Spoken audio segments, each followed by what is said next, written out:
Your dopamine system is going to make or break your fitness goals.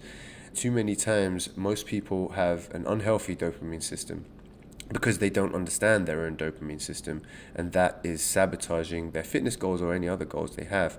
If you do have a healthy dopamine system, it will carry you towards your fitness goals with ease.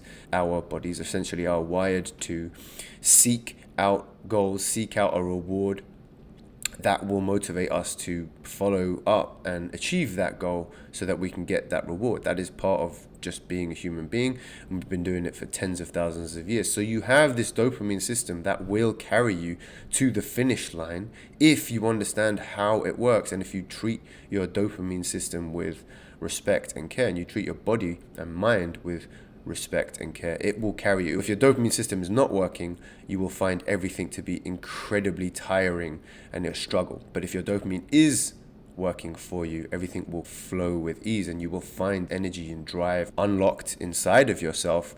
You'll be carried towards your goal easily. So understanding this dynamic of your dopamine system and how to make it work for you rather than against you is crucial. Unfortunately, the modern world does not always make that easy. So you have to educate yourself about how your dopamine system works if you want it to work for you. And that is exactly what we're going to get into in today's podcast. Hello, everybody, and welcome to episode 28 of the Kayvman Show. Today, we are giving the dope on dopamine. So we're discussing this neurotransmitter, what it is not, how it works against you, and how to get it to work for you, why it's relevant for your fitness goals. So the first thing we need to ask essentially is, what is dopamine? Dopamine is a neurotransmitter. For the purposes of today's discussion, we're not just going to be talking about dopamine, but we're going to be talking about the effects of dopamine. So I will be referring it to the dopamine system, right? And the dopamine system is essentially your drive. The dopamine neurotransmitter is something that makes you focus on wanting things and then gives you motivation to take actions to go and get that thing, but it's something that you don't have, right? So there's an element of imagination to it. You have to imagine, what do I not have and what do I want and how do I go get it? And that's the dopamine system. When it's working optimally, you'll seek these goals out, and it will give you the energy, drive, determination, creativity, etc., all the resources, mental and physical, you need to go and get that thing.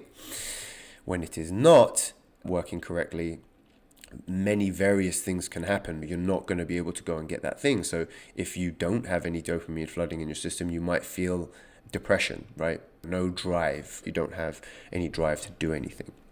And it's an uncomfortable feeling. There's also too much dopamine, which could be anxiety, an obsession with what you don't have, what isn't here. And then there's depression, which is when your dopamine system has clung to something negative. So you are being driven by your dopamine system. It's attached itself, your mind has attached itself to something that is dysfunctional. If that's drugs or food or sex or technology, social media addiction is a huge thing that's happening right now. That is when your nervous system, your brain, and your dopamine system have been tricked into pursuing a reward with no value or a negative value. Either you're wasting your time or it's actually doing you harm. Eating excess food or the wrong types of food, or alcohol, which is a poison. What happens is you get this dopamine spike in anticipation of the reward. And then when you crash, you need to keep kind of driving your dopamine back up, or your system thinks that it needs to keep driving your dopamine back up by seeking that thing again, even though there's no reward. So dopamine, when it's working correctly, is driving you to seek reward. It is not the pleasure molecule. It is the molecule of more. And that was a great book by Daniel Lieberman, and I can put that in the show notes. That's what I'll be using a lot to discuss today's episode on dopamine. I'm borrowing from this book, The Molecule of More. That's the best way to understand dopamine. It's the molecule of more. It's the drive molecule. It's something that makes you pursue things that are not here. So we can understand it very well if we talk about what it is, as opposed to the here and now molecules. And that's a cocktail of molecules, including oxytocin and serotonin, that make you content and happy, essentially. It's the opposite of happiness, because it's about not having. It's about wanting and driving to go and get things. And then you have the here and now molecules, including oxytocin, serotonin, and endorphin, that are about having. right? So you got wanting dopamine and having, right? Here and now. And these things have to work in balance. And actually, they do work in balance. They tend to, not always, go up. In rare circumstances, you can get both up, and sometimes you can get both down. But generally, you're going to be having this kind of balancing act, right? This shifting between one and the other. And that is healthy. That's the healthy dopamine system, is when your dopamine goes up sometimes and you are not simply just content with what is because you're being driven to want more. And then when you do get that reward, having a period of time, both in terms of during the day, during the week, and just during your life in general, maybe having a whole year where you're more dominant on the here and now molecules, being content with what you have, right? And these things go up and down. The key to understanding this balance so that the dopamine doesn't get out of control or get miswired is understanding the other side of it, the flip side of it, the having element, right? If you want your dopamine system to work. Now, real quick, I'm going to explain to you why you need your dopamine system to be working optimally. The reason you want your dopamine system to be working optimally is because it is going to drive you to whatever goal you have. Without dopamine, you're not going to get there. It will give you the energy, the drive, the determination and persistence to get that thing you want. If it's your fitness goal, if you want to get shredded, put more muscle on, or get better at some particular sport, you need dopamine on your side. Now, what happens without dopamine? They did a study on rats. I don't remember exactly who did this study, but there was a study where the rats had their dopamine system cut, essentially. So the scientists went in and cut the rats' dopamine circuitry. So it either wasn't firing or their system wasn't registering. Essentially, these rats had no dopamine. What happened to the rats? If you gave the rats food, they would eat it, but only if it was right in front of them. It was in their little paw or claw or whatever, hand. I don't know what they have, rats. But if you put that food more than one body length distance away from the rat, it would not go get it and it would starve to death. Without dopamine, you'd essentially die, right? You need dopamine for your life. And that's why if your dopamine system is not working, it feels so bad, because your system is trying to tell you need to fix your dopamine system, right? Anxiety, depression, addiction, those are the three biggest things.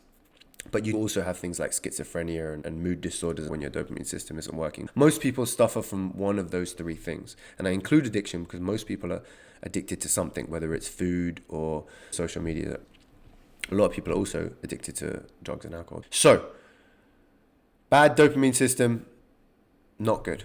How do you get your dopamine system to work for you? The key is finding that balance, taking regular breaks where you appreciate what you've done. That feeling of appreciation is flooding your system with here and now contentment molecules. And what that does is it allows your dopamine system to rest and regenerate for the next phase of drive. You cannot constantly have drive. Aside from your personality being psychopathic, your body needs to recover from that drive and regenerate. It needs to go in cycles. Understanding and allowing for these cycles is absolutely crucial. And I can think back in times of my life where I did not accept these cycles. I always wanted my dopamine high. I was always striving and going for things. And you see it with high-powered, successful people. This is the cycle they get stuck on. They want more and more, and it destroys them. They become addicted, or start being really greedy and doing illegal things, or they just burn out. A lot of people just burn out by not allowing this dopamine system to recover. It's super crucial that you understand this. Do not constantly strive, because you'll blunt your knife, so to speak. Your energy will always be dragging. You will not have powerful drive energy unless you find that balance. And in the next episode, we're going to be talking about sleep and rest. And that's a continuation of this, right? Having your dopamine system high is going to give you testosterone, cortisol, adrenaline, basically energy and drive. You need that. But you need to know when to shut it off and allow your system to rest. Allow your system to be content. So a few little tips for you. Practice gratitude. You always hear about people practicing gratitude, but why is gratitude so important? Gratitude is so important because it does that. It brings your dopamine system drive. It stops you looking for, and you start saying, you know what, I have it. I don't need so much. Minimalism too, this drive for less. What it does is it allows the dopamine system to rest so that it can work properly instead of being overactive, right? Like you can't just leave your laptop on all the time. Your batteries need to recharge, right? And that's what it does. Your dopamine batteries need to recharge, and you need that kind of rest. A gratitude practice or an appreciation practice is a fantastic way of doing that. And that's why it feels so good to just be content with things. Meditation too, just any form of essentially contentment with what is and not asking for more is going to allow your dopamine system to regenerate. Sleep also, obviously, is your here and now molecules are up, right? Serotonin and oxytocin go up when you're sleeping because you're relaxed and content. Anything where you're relaxed and content is going to allow your dopamine system to come up. The final thing I say is a specific thing about technology. As I mentioned before, the big problem with dopamine addiction is the modern world. Dopamine mismanagement is the modern world is geared towards a super high dopamine lifestyle, constantly wanting technology. Social media is a big thing. So taking social media fasts will again allow that balance to happen, because social media tends to make you want more. Technology in general tends to make you want a lot more and drive consumerism. So having social media breaks will allow that balance to be restored. So you could really do this in a million ways, but I think the key takeaway from today, without me getting into too much detail, and I can do another one on this because it's interesting, but without me getting into too much detail, is just understanding, like, if you can't see what I'm doing right now, I'm doing these balance scales between dopamine and here and now molecules, right? More molecules and essentially less molecules, like wanting versus having. Have that dance, right, going on between what you have and what you want. They tend to be opposites, but they're opposites that can work together if you find the balance between them. So spend a lot of time and do activities that are about bringing your system down and relaxing and being present in the moment. And that will allow you to go out and get more, to be a go-getter, to find that drive within yourself that will achieve your goals. You don't have to be a monk sitting in a cave for the rest of your life, just until your system is ready to go again. So allow your batteries to recharge and really have appreciation for the here and now and that other side of life, right? Not just the wanting, but the having. And we will pick up in the next episode talking about rest and sleep, which is picking up where we're leaving off here. Give that a shot and let me know what you think. If you have any more questions about this, like the studies or the books or any other tips, just let me know. This was a fun one. All right, peace.